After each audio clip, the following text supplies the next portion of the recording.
You are listening to the Grand Canyon TV audio tour for Hopi Point. If you are visiting the Grand Canyon between March and November, you will get to Hopi Point by hiking the Rim Trail or by riding the Red Shuttle bus. If you are visiting in December, January, or February, you will drive your own car to Hopi Point. Hopi Point is often regarded as one of the best sunset and sunrise locations in the Grand Canyon. This is because it juts out far into the canyon, allowing you to see east and west. You get a nice, full panoramic view. Now, the reason that they close the road throughout the summer is it's a small road, and it's often on the edge of the Grand Canyon.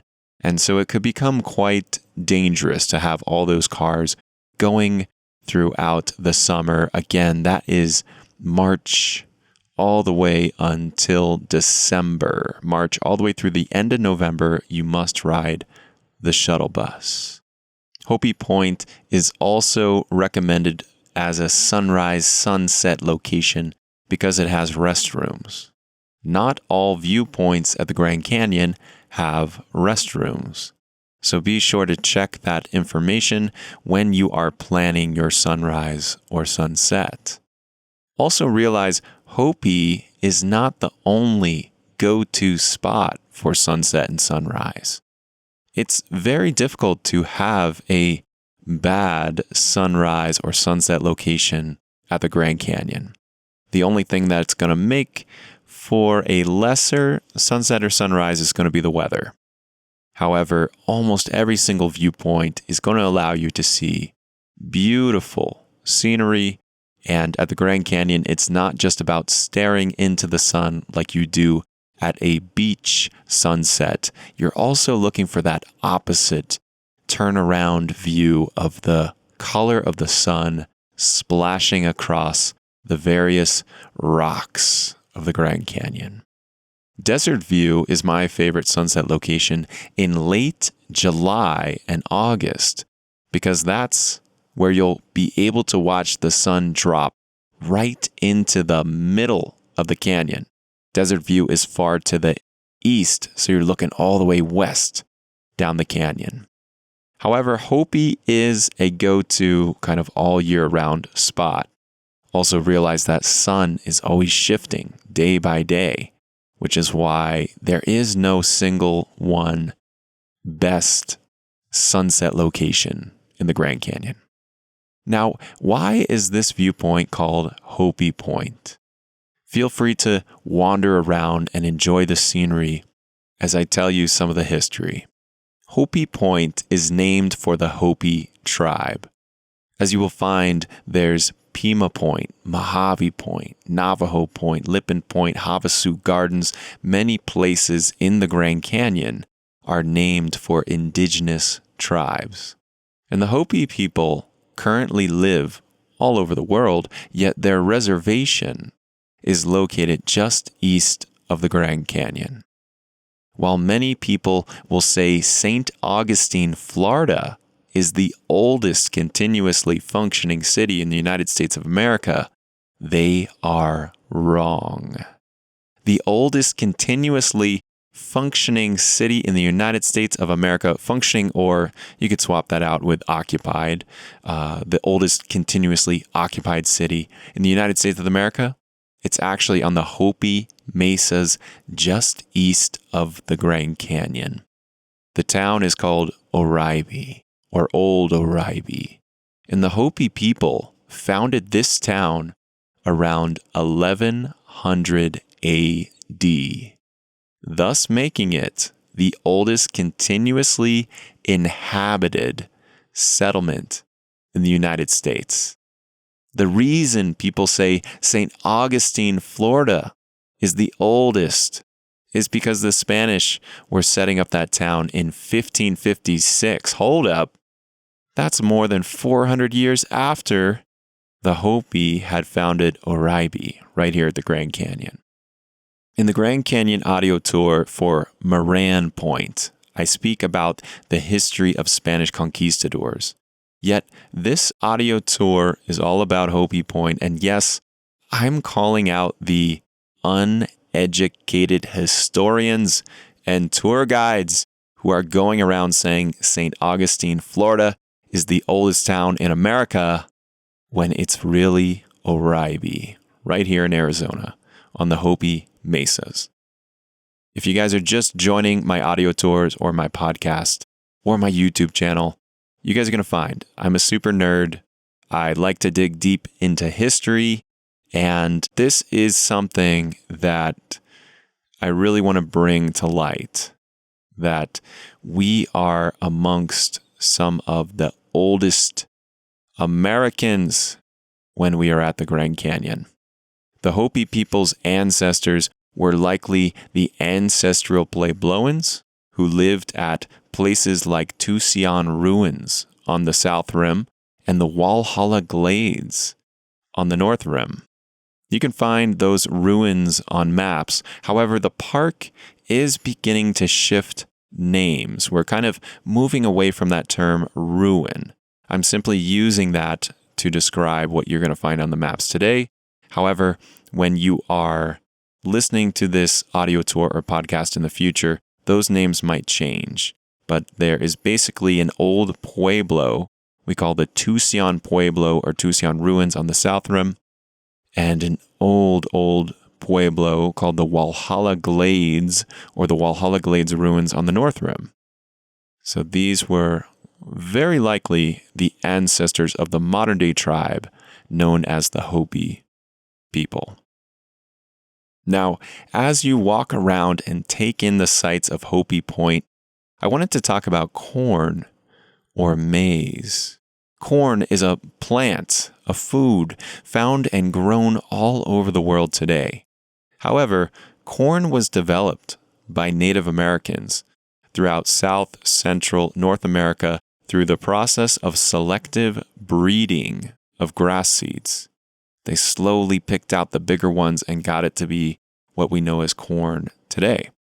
Corn is a very interesting food because it can't really reproduce on its own anymore. And what I mean by that is the kernels of corn are so stuck on the cob, and the protective leaves, right? If you guys have ever peeled corn on the cob, those leaves are so thick and strong and on there that if you left corn stalks just stand and allowed them to just decompose, those seeds would probably take years upon years to even possibly make it down to the ground, for the leaves to decompose, for those seeds to actually make it back into the soil without any human intervention. Also, try to imagine a world without corn. No popcorn, no tortilla chips, no corn on the cob, no corn nuts, no cornbread, no polenta. The plant of corn, aka maize, and human beings, we have a sacred relationship with each other. A little bit like our relationship with domesticated dogs. The corn, it can't grow without us planting those seeds. And think about how much of our diet involves corn or even corn syrup or all of those different foods I named, the chips, the corn chips. So we help the corn to grow, the corn helps us to grow. And a fun fact about the Hopi, this is where I bring it back around. The Hopi people are the tribe who developed blue corn. If you've ever seen blue corn chips, the blue corn comes from the Hopi people. Also, when I was a very young, tiny human, we had a school project to learn about Kachina dolls and to make Kachina dolls. That also comes from the Hopi people. I've had the honor of working with and spending time with many Hopi people throughout my life.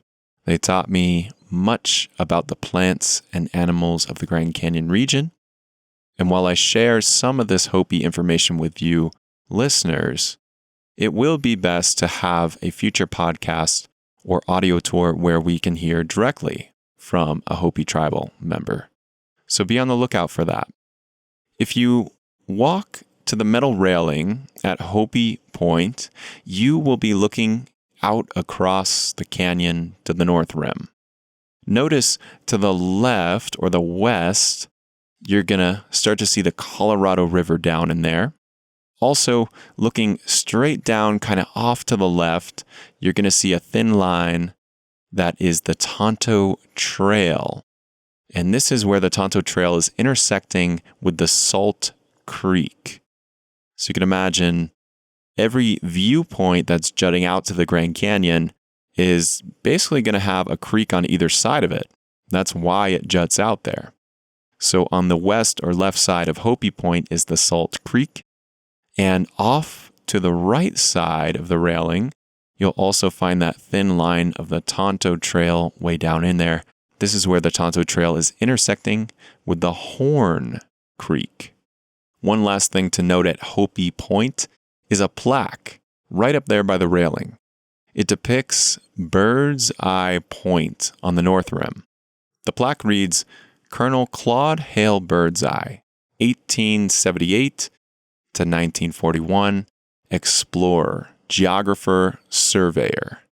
The first chief topographic engineer of the U.S. Geological Survey, 1919 to 1929, and the first president of the American Society of Photogrammetry, 1934. He headed a geological survey expedition through the Grand Canyon in 1923 to acquire information on the hydrology, topography, and geology of the Colorado River. This daring exploration yielded scientific data that contributed to the use of the river's water for the production of energy and the economic development of several Western states. Okay, so there's a lot of information in this little plaque. This is talking about Colonel Claude Hale Birdseye. He headed this geological survey through the Grand Canyon. So this is 1923. This is after Powell's 1869 trip and the ones he did in the 70s. And this is after the Kolb brothers did their Colorado trip. At this point, they're starting to look, and by they, I mean the U.S. government. The U.S. government is starting to look at the Colorado River and the Grand Canyon like, how can we profit off of this? And without getting too political, basically the U.S. government was like, we can make a dam that dams up the water in this canyon, and that generates power, and it creates a water reservoir. And even when you dig through some of that history, there were certain characters who referred to dams as cash registers. They believed if they built a dam, they would just be cranking out money from all the people who needed electricity. So Birdseye didn't build the Hoover Dam. He didn't build the Glen Canyon Dam and Lake Powell and all that stuff. However, his research led to the creation of the Hoover Dam. His research later led to the creation of the Glen Canyon Dam. And while I do support, those water wheels, sometimes you see those old images of like a water wheel in a river that generates power or it runs some kind of farming equipment. A dam, on the other hand, we are finding dams are incredibly toxic to the ecosystem because they completely hold back all that sediment. Think about it, when you're looking at the Grand Canyon, you're seeing red rock that has iron, you're seeing limestone that has calcium. All these minerals are supposed to wash out to the oceans and mineralize the water of the oceans.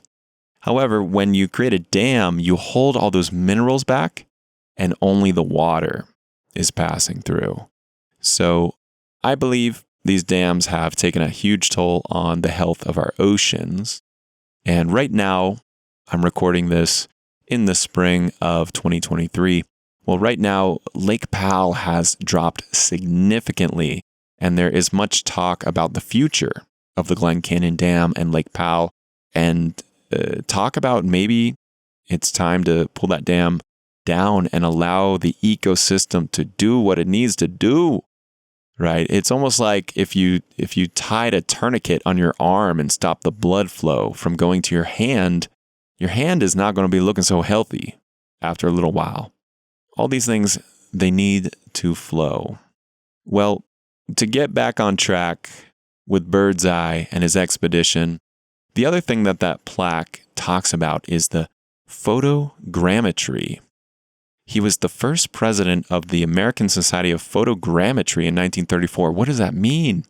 Well, photogrammetry is actually making a comeback because of smartphones. If you've ever used one of these apps that allows you to take multiple photos of a single object with your smartphone to, essentially turn that into a 3D object, this is the kind of stuff that Colonel Claude Hale Birdseye was on to all the way back in 1934, nearly 100 years ago.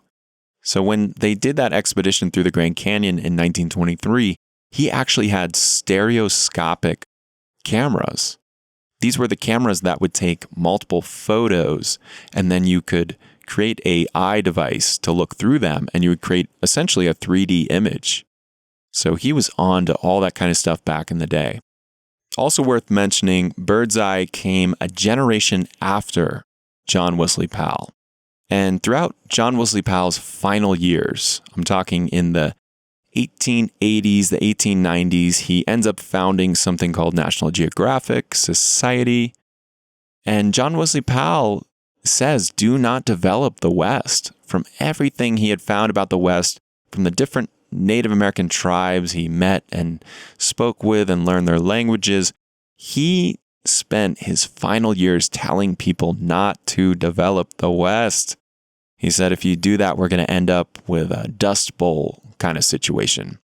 And considering John Wesley Powell died in 1902, and that Dust Bowl happened 20 years later, people should have really listened to Powell. But they didn't. And they built these dams and giant reservoirs, which allowed towns like Las Vegas, Los Angeles, and Phoenix, Arizona to just grow. And now we are trying to find solutions. I don't know the answer, but maybe this audio tour is going to get you guys talking about it all and get you thinking about it. And maybe you can come up with some solutions to our current water and power situations. I hope you guys enjoyed this audio tour. As always, I am your host, Crocky Meshkin. This audio tour is brought to you by Clothing of the Gods. If you guys want some Grand Canyon t-shirts that are made out of 100% natural fabrics, go to clothingofthegods.com.